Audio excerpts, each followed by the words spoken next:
Hello everyone and welcome to the channel. I'm Emmanuel, I'm an Airbus pilot, and welcome to a cruise tutorial in the iniBuilds Airbus A350. The first thing that we do when we reach cruising altitude is to conduct a fuel check. You can either do that at the top of climb or at a suitable waypoint along your route. We are flying over at Etuba right now, so let's start with that fuel check. Going down into the OFP page on our onboard information system, we can see at Etuba we're supposed to be 23 minutes in the air and have 10.8 tons of fuel on board our aircraft. So if you go over here, we can see that we're now 22 minutes in the air, so we made up 1 minute, and we have 16.4 tons of fuel in the aircraft. That's because I loaded quite a bit of extra fuel for the purpose of the tutorial, but whenever you have a different fuel quantity than what you're expecting, always think about why you have a different fuel quantity. There's always got to be a reason behind it. If you can explain it, then everything is good. But if you cannot explain the difference in the fuel, then a fuel leak might have to be taken into consideration. Now the A350 has a pretty cool feature in order to determine if a fuel leak may or may not exist. In previous generation aircraft, you always had to do the math manually. So you used the fuel currently on board plus the fuel used, and then you added that up, and then you subtracted the block fuel, so the fuel that you loaded up on the ground, from that. And basically, you should always end up at 0, which indicates that the fuel on board plus fuel used equals the block fuel, and therefore you have not lost any fuel due to a possible fuel leak. And the A350 shows us that right up here on the eCam, which is really useful. So you can see that right over here. So as long as you see that green 0, you're in a good shape. Now fuel checks need to be conducted either over every waypoint, but at least once every 60 minutes. So sometimes if you're flying long haul, and especially if you're doing oceanic crossings where you only have very few waypoints available, you might want to plan your fuel checks a little bit. Now, if you have missed a fuel check, you can always look up the latest one on your FMS. So if we go to the flight plan page over here, we can see the from waypoint is always displayed up here. That one tells you when you've been overhead the waypoint, so that way you can calculate the time backwards. And then if you click that button up here, you can display the fuel on board that you had at that waypoint, as well as the fuel on board that you're expecting to have at any of the following waypoints. So that's a pretty cool feature to write down a fuel check in case you missed doing it overhead an actual waypoint. Believe me, we are using that a lot. By default though, we should keep the speed and altitude selected over here, but different pilots are following different things there.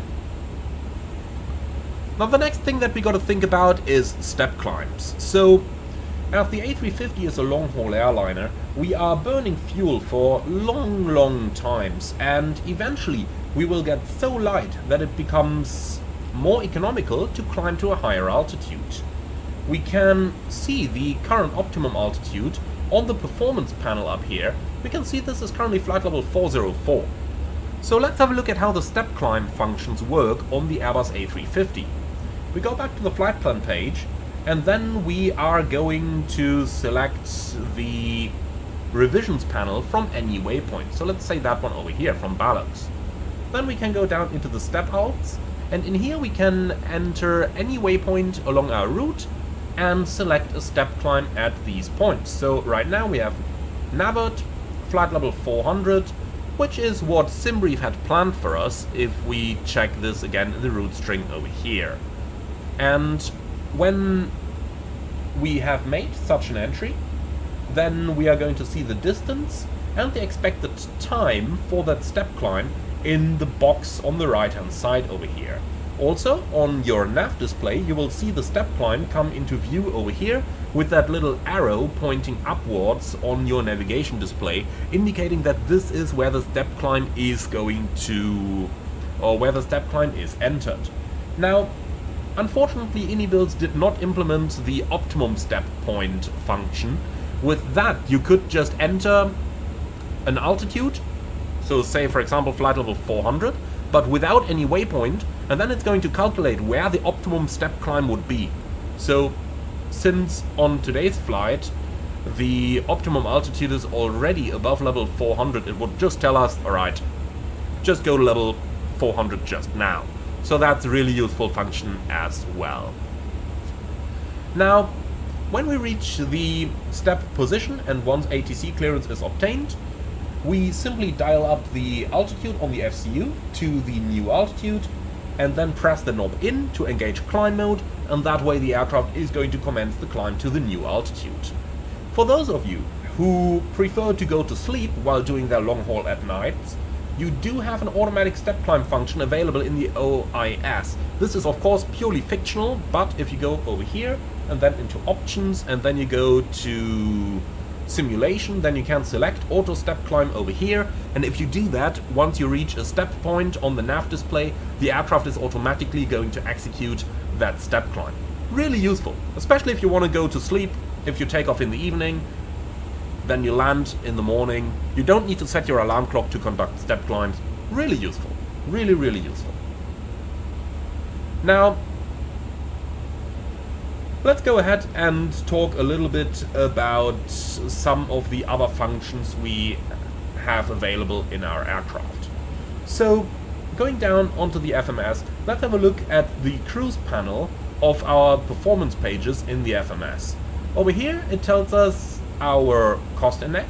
We can also select different speed modes. So we're flying in econ speed right now. That means we're flying the best possible speed according to the cost index.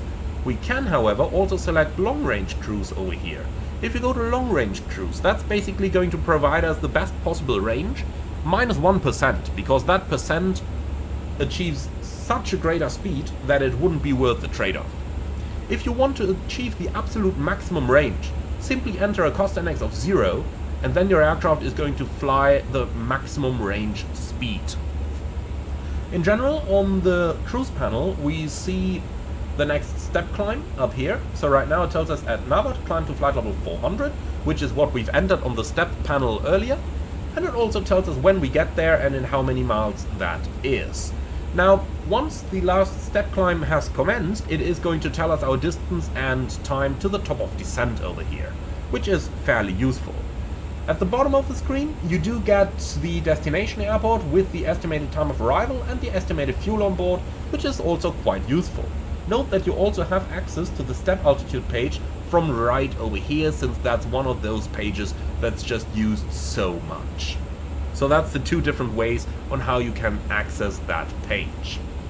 Now, if we are already on the flight plan page, let's take a look at the flight plan info button that we have available at the bottom over there. If you click on here, then we do get a couple different menus. Now, not all of them are simulated at this point in time. However, iniBuilds does plan to expand on that in the future. But let's have a look at a couple of the useful ones.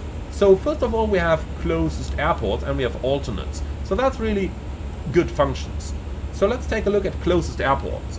That basically shows us the closest airport to our position. Down here on other airports, you can enter whatever you like. So for instance, let's enter a possible en route alternate here in the form of LHBP, that's Budapest.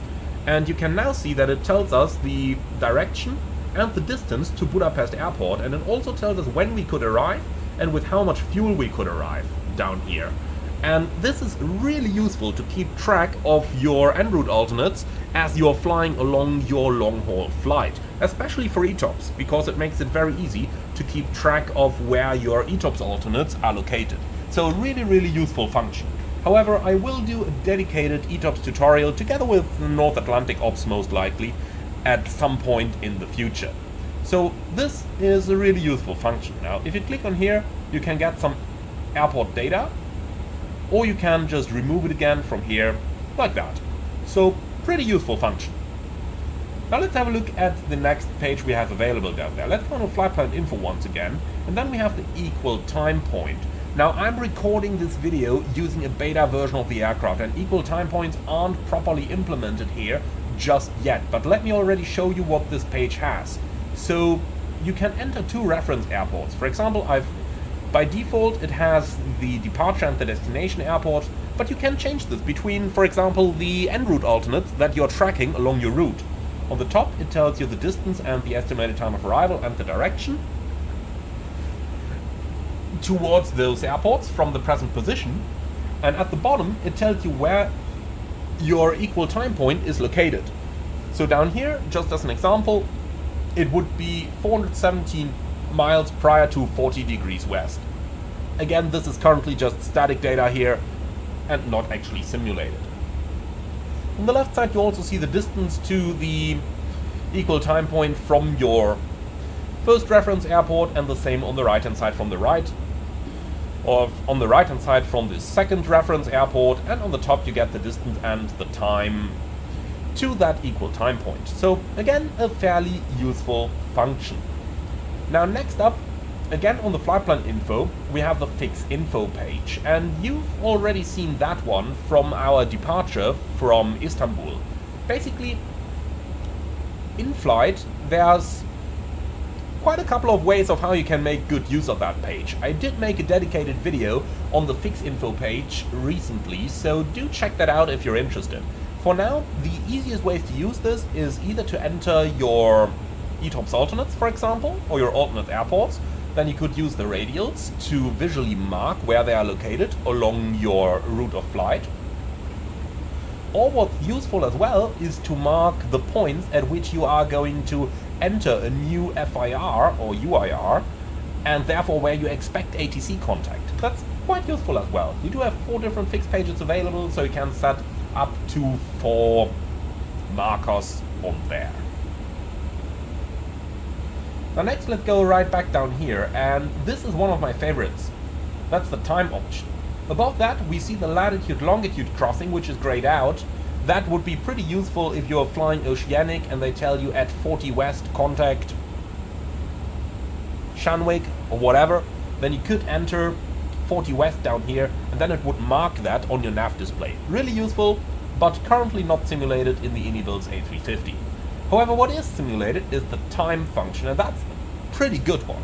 So down here you can set time markers, and the aircraft can alert you to those markers. So let's have a look at how we could do that. So the current time is 0753. Let's go ahead and set a time marker at 0755. So we go 0755 and 0 seconds, enter, and now it tells us the remaining time. We can enter a reminder text, which is quite cool. For instance, if they want us to contact a certain ATC frequency at a certain time, we could just enter the frequency here as a reminder.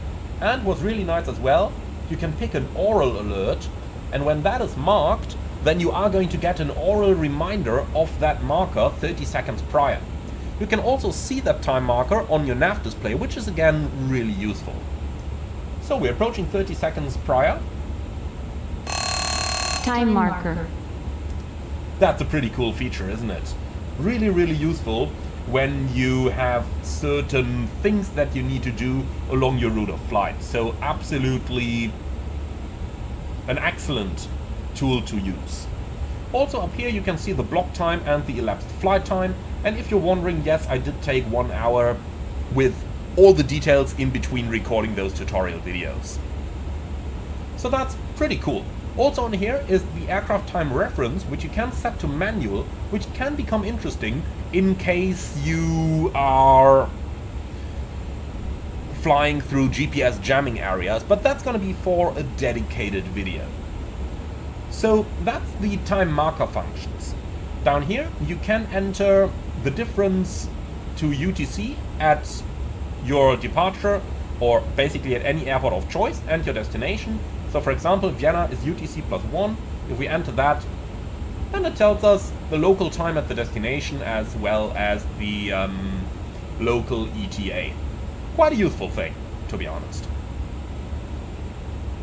And that's all the stuff that we have available in the flight plan info page down here. You do have company flight plan reports.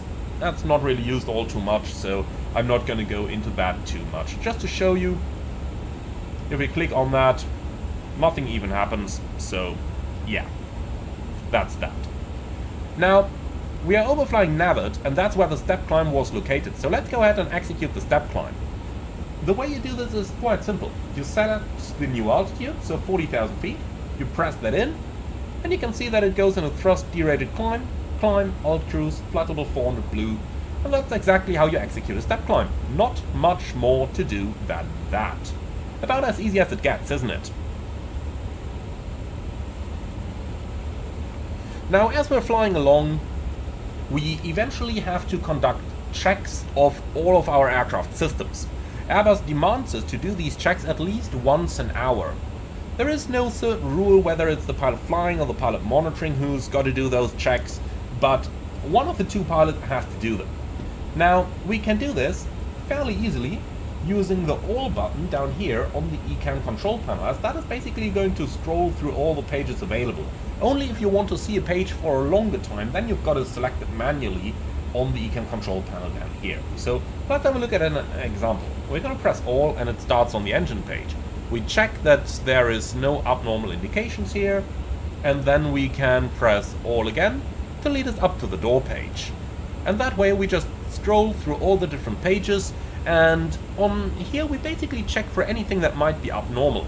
For instance, if we are on the electric DC page over here, what happens every now and then in flight is that one of those batteries runs to a rather low voltage, and normally it automatically recharges itself. We can see that over here right now.